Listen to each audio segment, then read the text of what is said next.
Well, the internet has equalized and leveled the playing field, so everyone has the same access to all the information. And I think that, the setup we have in the middle here speaks to this today, in the sense where at the same time we have a webcast, but also we're, broadcasting lectures and the teachings of the Buddha Dharma through the internet at like Berkeley Monastery and the Institute of Translation Institute.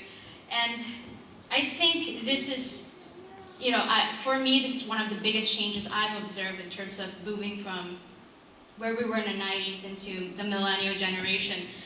But also the millennial generation is one of instant gratification, with instant communication. We want everything now, we want everything real time. And that sort of defined another aspect of my generation, which is a sense of interconnectedness. I am a generation of social media. I am the generation of Facebook.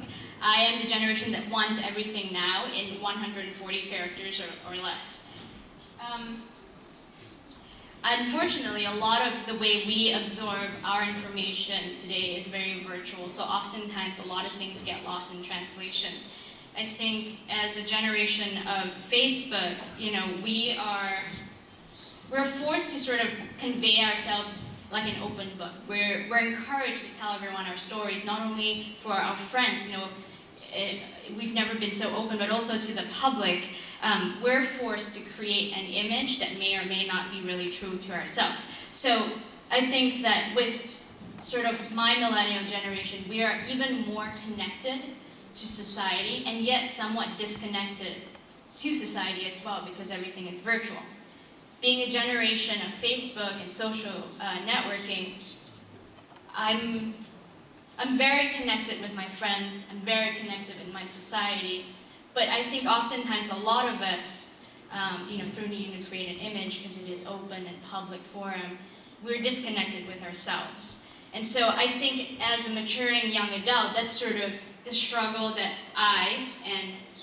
it's hard to speak for my generation, but I think that my generation faces as well, at a time where reality TV is sort of a big part of our culture.